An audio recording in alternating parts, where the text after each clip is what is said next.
guys, welcome to the Amplified Network. Just wanted to give a big shout out to our sponsors. First, we have the Mouse Merch Box. They are the official Disney subscription box. A quarterly box is $60 if you subscribe, or $70 per box. Each box comes with $120 to $150 worth of exclusive Disney merchandise, so be sure to check them out. We do have a coupon code. If you use the code SPRINGS20, you're going to save 20% off of your order. Next, we have the Great Adventure Supply Company. Great Adventure Supply Company has 80s and 90s pop culture themed Disney apparel. They just released some new stuff. I believe it was last week. So go on ahead and check them out as well. Everything is awesome. The coupon code for Great Adventure Supply Company is going to be MAGIC15. So be sure you check them out as well. Thank you to our sponsors, and thank you to you, the viewers. So you are tuned into Amplified Network. Enjoy the show.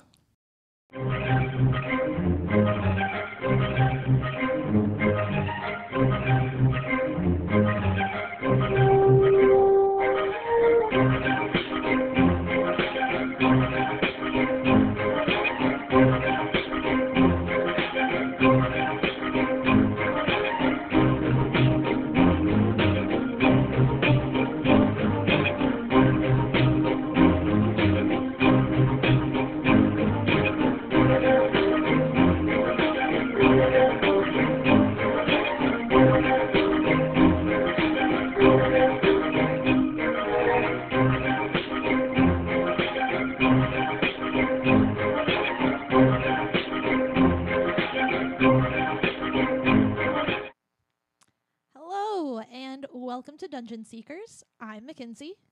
And I'm Steve. And this week we are continuing the Keeping It Classy series. We're going to be talking about damage dealers. One of the classes that's nearest and dearest to my heart, because it's where I got my start, being a wizard. They are every bit of the term glass cannon. Not so much anymore, but definitely when we started in 3.5, they were absolutely glass cannons, which is the term that we use basically to describe people that can deal out crazy amounts of damage on any given turn, like with one shot, but then go unconscious by a paper cut. So... Yeah, that is definitely an accurate description. We both tend to gravitate towards magic users, but those aren't the only damage dealers in the game. So let's go on ahead and start with one of the classes that I'm always intrigued by, but I feel like I would be an awful person to play them. Rogues. For me, like, even though I tend to play magic users, when I think of, like, just damage dealers in general, rogues I feel like are the first ones that pop into my head, because I feel like a lot of times they're kind of the first ones into the fight. Right, they're very sneaky in that regard, both literally because most rogues lend themselves to being very sneaky, either assassins or thieves or something having to do with sneaking around and stuff. But their main ability, is, at least when combat is concerned, is sneak attack, which certain conditions apply, and then they, depending on the class, will deal, or depending on the level rather, will deal out extra amounts of damage, and that only increases as you increase in levels. So they're super good at sneaky stealthiness in that regard, but also very will sneakily deal out crazy amounts of damage. Right. So with rogues, their primary ability is dexterity. So they're really good at getting in, doing a lot of damage, and then getting out before the enemy realizes what happened. One of the... I don't want to say my favorite ability of all classes, but one of the things that rogues can do that I'm really jealous of is disengage. Yeah, well, I mean, the thing is, so any class can disengage. You can disengage no matter what class you are, Well, but it is an action that you have to take. So instead of Right. attacking or instead of casting a spell or something, you would use your action to disengage. Now, rogues can do that as a bonus action. So they can move up, they can do their attack, and then they can use their bonus action to disengage. And get and out of there. Right. And the benefit of that is that they can move away without provoking an attack of opportunity, which means that whoever they just attacked gets to attack them back as a reaction. So there are a couple of other things that rogues can do as a bonus action that most other classes can't do, but that is their primary thing. With their bonus actions, their bonus actions allow them to move around the battlefield a little bit better than most other classes. Right. So rogues have their hit die is a D8, so they don't have the most health in the game. They also tend not to have the least. So they're what I would say is relatively average Yeah. overall. So they're not going to be super strong as far as being able to take hits. They can take one or two and be fine for sure.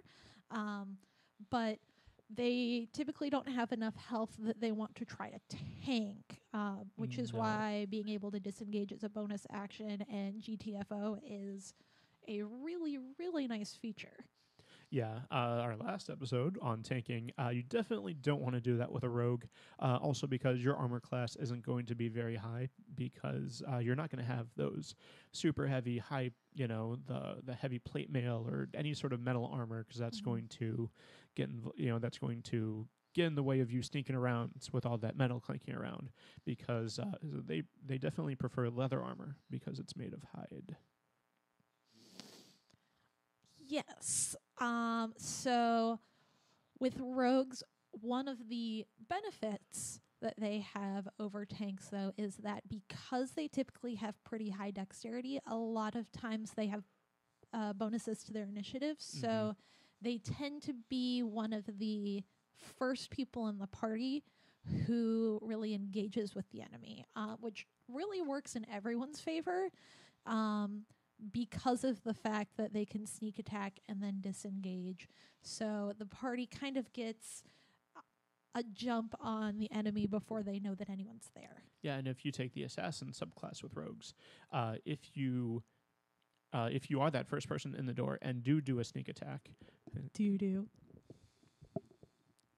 if you are the first person in the door and are able to get that sneak attack off and actually act before your opponent does, then you do additional damage with the assassinate feat.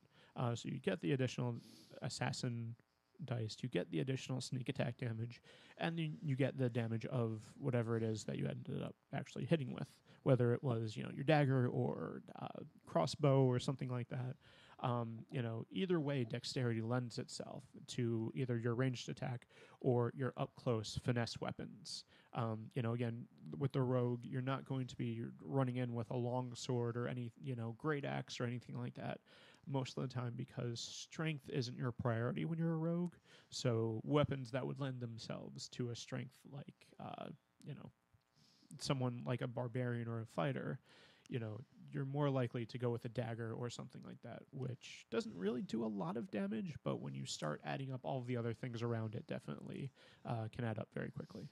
Right. When you're able to get in and attack and get out, the element of surprise definitely works in your favor. You get additional bonuses for that. So even if the weapon that you're using doesn't do a ton of damage on its own, that bonus that you have, like your sneak attack bonus, definitely works in your favor in that case. So even though you might not have the most powerful weapons in the group, you're still going to, I don't want to say be able to carry your own, because at the end of the day, the enemy is going to be looking for someone to come after, but you can get in, get out, and generally do pretty well for yourself. Oh yeah, definitely. So other types of melee damage dealers typically are going to be some of our tanks. And even some of our healers, depending on how they decide to play the characters. So like rangers are a good one. Rangers can be good. They're not. They're it depends on, I feel like, how they spec. Yeah, and again, that's kind of one of those things where rangers are very versatile. They can do a lot of things good or well. They're not really, going to be that person that does. You're not going to use your ranger as your primary in any real regard. But I hate to say it like that, at but the same time, if they have like an animal companion that they can send in to do melee damage, a lot of times that's a little bit of a bonus because their animal companion can do melee damage while they're usually doing like range damage or healing. Yeah, well, I mean, I actually in the game that I run with my students in school, I have two different rangers. They have two different rangers in that group. There is one that's your typical ranged ranger, and then you have one of them actually took the dual weapon fighting, the two weapon fighting. So they wield like a scimitar and a short sword or something, just because they can. And because they are still finesse weapons as well, you can still add the dexterity instead of a strength. So they are still, they usually, again, it's kind of that situation where they shouldn't be tanking, but they end up tanking sometimes anyway because the only other D&D. person that does melee is the cleric. And that gets, they make it work. I don't know how, but they make it work. It's an interesting group. They're kids. They Yes. are creative. But he also has certain spells that he likes to. He doesn't have the typical hunter's mark, which most rangers, it's like the first spell that you use because it's a concentration, and you just add additional d6 or whatever it is to each every time you hit. But he doesn't have that, but he does have Cure Wounds that he only uses on himself. And he has like Fog Cloud, which he uses very usually to escape something because he likes to get arrested. That student. Yeah. I don't know why he wasn't a rogue instead, because most of the things he does as his ranger are very roguelike. But it is what it is. But yeah, that's so he will do a little bit of everything. But there's no, you don't rely on a ranger to tank or to heal or to anything. They're definitely secondary in all of those things. They're a support character. Right. Another support character would be druids. They can heal. If necessary, they can tank in beast shape, as well as do melee damage depending on what beast shape they take. Typically, they are more magic users, but it really depends on the person playing. Yeah, and I mean, you can take a look at, when you start looking at spell charts and, how many spell slots, especially when you're playing 5th edition, how many spell slots they have versus how many spells they compare and that kind of thing. You can kind of see which ones are more heavily with spellcasting and more the classes that use spellcasting in a supportive role or as a boost role. You take a look at paladins and they don't have a lot of spell slots and they don't really have a lot of spells that they can prepare. So they use their spells more in a supportive role, either to buff their teammates, to maybe heal a little bit, or more often than not, they'll use them for those extra radiant damage or, extra sort of strikes. So they'll do like some sort of divine strike or radiant smite or, all the different smites that they can do. Blinding smite and branding smite and all of these things. They're very smiteful people. Yeah. I was trying to think of another pun, but nope. But smiteful works. Yeah, I guess so.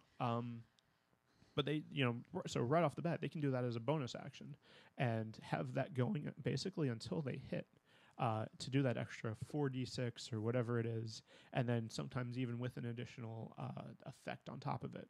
So paladins are actually a really good damage dealing class as well when you get down to it. I feel like everyone hates on paladins, but at the end of the day, they're just really good at a lot of things. The only person that I've ever heard of hating on paladins is you. So I don't know. The internet hates on paladins. I don't hate paladins. I think it's more the kind of people who play them. But that's another story for another day.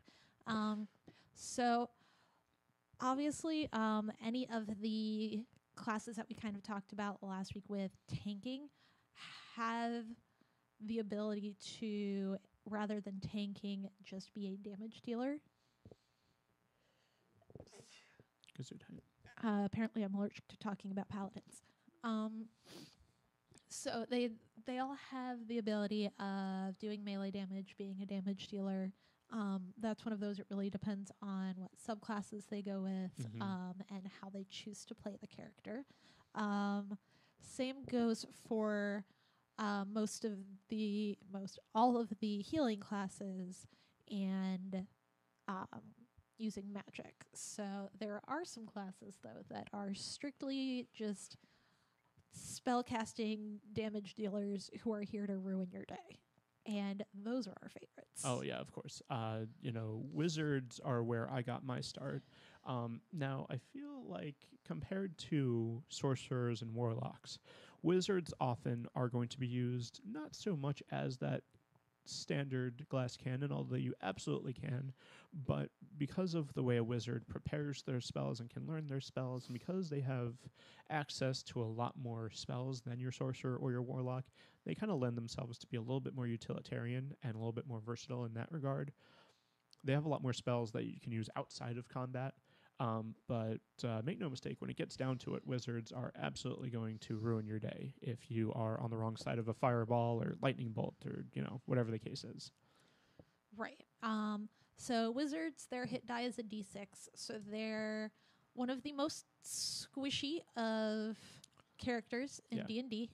Their primary ability is intelligence, which makes a lot of sense. Just in general with the spellcasters, intelligence, wisdom, charisma, those are all going to be their primary focus, whereas strength is usually towards the bottom. Constitution, it depends.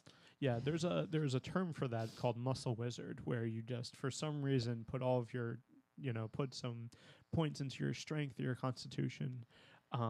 And D&D doesn't necessarily lend itself to doing that. They really want you to kind of stay, know your place, kind of stay to the corner or, to the side. You, as a wizard, do not want to get involved in any lengthy time up close and personal unless you're doing, some sort of touch spell that you absolutely have to get up close and personal.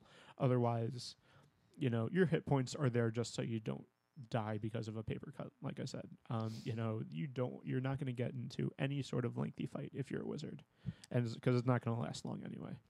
Right. It's one of those, if you're a wizard and for some reason you're on your own, well, good thing you can do a lot of damage at once. Yeah, that happened once. So sorcerers are very similar in the sense that their hit die is the d6. So their primary ability is charisma. I'm trying to think of a good pop culture kind of who would be a good example of a sorcerer kind of personality. I mean, Iron Man, kind of. If you take away the armor itself, because a sorcerer wouldn't be caught wearing armor because it gets in the way of them casting spells. So that's the other thing. Wizards and sorcerers most of the time are not proficient in wearing armor because, there's a lot of hand waving and that kind of stuff that they do in part of casting spells. So they usually cannot wear armor, and they would usually take some sort of penalty or just flat out would not be able to cast cast spells until they take it off. So that also lends itself to not having a very high armor class. But sorcerers, because they go in, they are, their magic doesn't come from a lot of intense studying like a wizard does. So they just have it and they're good at it. Yeah. It's just naturally, it's that natural je ne sais quoi, the natural cul-de-sac. Okay. So a little bit of a different kind of spell casting than sorcerers and wizards, which I am currently playing, would be a warlock. So their hit die is a D8 instead of a D6. So they're not quite as squishy, but they are very limited as to how many spells they can really have and how many they can use. So there are plenty of memes out there that all warlocks cast is Eldritch Blast, and others in our current campaign have commented on this as well. Although, to be fair, and I always usually say this as well, when a warlock has so part of the thing is Eldritch Blast is a very large component of being a warlock, but there are certain feats and certain, what are they actually called for a warlock? There's Pacts? Not pacts. Not pacts. I'm blanking on what they're called. There's the other special abilities basically that you can. Words are hard. There's a word for it. But basically other abilities that you can get because you're not really that huge spell casting thing. Invocations. That's the. Oh yeah. That's the word that I'm looking for. So you can do other things to kind of boost up your Eldritch Blast. So you can add, you add your charisma bonus to a damage roll and something like that. But when you're consistently doing, at the bare minimum, 2d10 damage per hit, it's nothing to sneeze at. Yes, most of the time when you're talking about a damage-dealing magic user, you're talking about, multiple dice. You're talking, a fireball that does 8d6, at the bare minimum, and, other sorts of things like that. So when you're looking at it, yeah, Eldritch Blast is a cantrip, but it's also one of the most potent cantrips that you can come up with. Right. I think a lot of people tend to shy away from warlocks because of the fact that they have very few spells that they can prepare and very few spells that they can really use. But the ones that they do have, it's not necessarily that they're overpowered. It's that they kind of make up for the limit as far as variety goes. And I think a lot of people, because I'm rolling like 3 damage dice instead of 8, they think, oh, well, you're not doing as much damage as you would if you were a wizard or a sorcerer, but I'm rolling like a d10 or a d12 instead of a d6. And so it's one of those, I feel like warlocks a lot of times are underrated. They use, they basically use their magic as a weapon instead of, shooting a bow and arrow or hitting with a sword every time. They're going to use that Eldritch Blast, or they're going to use some of their other more potent cantrips. Right. They're not really there to buff so much as just to ruin someone's day. However, usually they're out for vengeance. When they do cast one of those, like 2 spells that they can do per rest, the thing with warlocks is that they usually don't cast it at the same level as they know it as. So, for example, Fireball is a 3rd level spell in 5th edition. But when you cast it at a higher level, instead of you doing the base 8d6, you're going to add an extra d6 for each level above 3rd that you cast it. So, for example, if you cast it as a 4th level spell, you're hitting 9d6 fire damage. So with warlocks, it's just higher, whatever spell level you are at is what you cast it at. Yeah, so the higher you go up, if you're like 7th or 8th level, you're going to start casting spells at like 4th or 5th level right off the bat. So you get those extra damage dice just regardless when you start casting those spells. So they get more and more potent as you go on, just right off the bat. Yeah, it's one of those, the way that they prepare their spells and use their spells is just, it's very different from what people who typically tend to play spellcasters are familiar with. And they tend to, just based on the nature of the characters, they tend to be out for some kind of revenge. Mm-hmm. Not that other classes don't tend to be, but I think warlocks are typically thought of as like not great people, kind of out for blood. Well, I think that partially, most of the time when you're talking about a warlock, you're talking about someone that has been granted uh, this power by some sort of super powerful being. Most of the time, the kind of person that would make that kind of deal, you're looking at someone that's going to make that kind of deal with a super powerful being that's not necessarily having the best intentions for the general population in mind. So you're talking about some sort of, you know, yeah, fiend or old Cthulhu type, entity. You're not talking about a good, patron. Usually, there are definitely those good patrons, or those kind of more just neutral patrons that you just go and you have some sort of deal with and some sort of bargain, and that's how a warlock gets their powers. And that's one of the cool things I feel like with warlocks is you have a lot of opportunity to kind of fit backstory into it. Not that you can't with other characters, but I feel like it's really important with warlocks. Yeah, I would say it's probably more important than some other, because you have a patron. Traveling people. Yeah, most of the time your patron sends you on this mission. Right. They don't just say, okay, well, I gave you all these powers and I don't want anything in return. The kind of person they're the kind of super powerful being that's going to give you some power is definitely going to want something in return. Right. So I think that's why most of the time warlocks are definitely more story motivated. So if that appeals to you, definitely check out a warlock because they are super cool and super fun to play also. Right. If you think that magic is cool, but you don't want to dig as deep into the backstory, but you still want to be able to throw fire and ice and magic in general at people. I feel like sorcerer is probably the best if you don't really want to have to focus too much on the backstory, because typically it's a natural ability for them. Yeah, and also, I will say from firsthand experience, playing a wizard, especially when you don't really have a whole lot of guidelines for it and you kind of have to learn a lot on your own, wizards do require a lot of research and they do kind of require a lot of planning. Mostly because that's just straight up how wizards get their spells. They get them by studying, and they get, first you have the whole wizard spell list, and it's the biggest spell list that there is.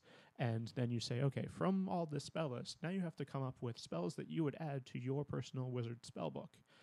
And then from there, from your spell book, you have, spells that you can actually prepare for the day. And then from those spells that you can prepare for the day are the spells that you can actually cast. With Sorcerer, it's just you have these spells and you know them, and then you have your spell slots, and then you have all these other things that you can do. Sorcerer points are really cool too, and depending on what subclass you do, or, certain other features and that kind of thing. But if you're looking to play a spellcaster, but not really want to get too much in the, either in the backstory or in the research and homework and stuff, a sorcerer or even a bard would probably be good as well. But sorcerer is definitely that happy medium of you have enough versatility where you're not going to be casting the same one or two spells over and over again, but also enough flavor where you can kind of, not have to think too much. Right. And I feel like just in general, a spellcaster is going to require a little more thought than a melee or even ranged attack. Well, your general typical standard fighter or, barbarian or that kind of thing. When especially, or at least in combat, when you're saying, okay, I'm going to either use my battle axe or I'm going to use my longbow, or if you know in combat, you're not going to be really casting a lot of spells or anything like that, and you don't really have to worry about other people's placement on the field and that kind of thing, which a spellcaster sometimes has to do when they're looking at things like fireball or lightning bolt or, other area of effect spells that your, party members might get in the way of, and then it's their own darned fault because they should know that you're going to cast fireball. Right. Not that they always do, or not that they always care until they're unconscious. But I feel like for me, playing a spellcaster every single game I play, it's very much, I'm like, okay, on my turn I'm going to do this, and then someone else in the party does something that I'm like, okay, well, I can't do that now. Let me try really fast to come up with something else, because you really do have to worry about what everyone else is doing. Because say you're like, oh, I'm going to do this and do all of this damage to this one person, then someone else is like, oh, I'm going to attack this other person who's not involved at all. And then you're like, okay, crap, let me find a different spell to use that will keep them from getting their ass kicked. So I feel like with spellcasters, you can either be like the super irresponsible, like, I'm just going to, that was him, I'm just going to fuck shit up, and if you're in the way, then it sucks to suck. Or you can be like, what can I do that helps everyone the most and isn't going to do any damage to anyone, but still do a decent amount of damage to the enemy, because I can't do this because this person will probably get hurt. So I feel like in that sense, you kind of have more responsibility as a spellcaster. Whether or not you care is a completely different story. So is what you're saying that with great power comes great responsibility? Nope, I'm not saying that at all. I'm saying I hate With you. great power comes great responsibility. Whether or not you actually care about that responsibility is a completely different story. True. I didn't want to agree with you, but here we are. So yeah, those are, when I think of damage dealers, like I said, rogues, but then really like those classes that like they don't really heal, they just ruin your day. Yeah, I mean, the thing is, you know, like when we're talking about at least in combat, you know, a cleric's role most of the time in combat is going to be to heal and to make sure that people don't die. Can they do other things? Absolutely. You know, can you have your cleric tank, or can you have them be the damage dealer? Absolutely. But their first and primary role is to be that healer and to make sure that, or at least try to mitigate the damage on your side. You know, a barbarian, your fighter, those are people that, you know, when you're in combat, those are going to be your tanks. They can be the damage dealers, but their job is to really kind of be that, target first, so that the rogue can come in and get their sneak attack damage on, or, that kind of thing. You know, with a sorcerer, with a wizard, with a warlock in combat, most of the time, their job is to stay back and either see if you can do some sort of their crowd control. Basically. Their crowd control. They can say, okay, if I can hit multiple enemies in one go without having too much collateral damage on our side, I'll go for that. Right.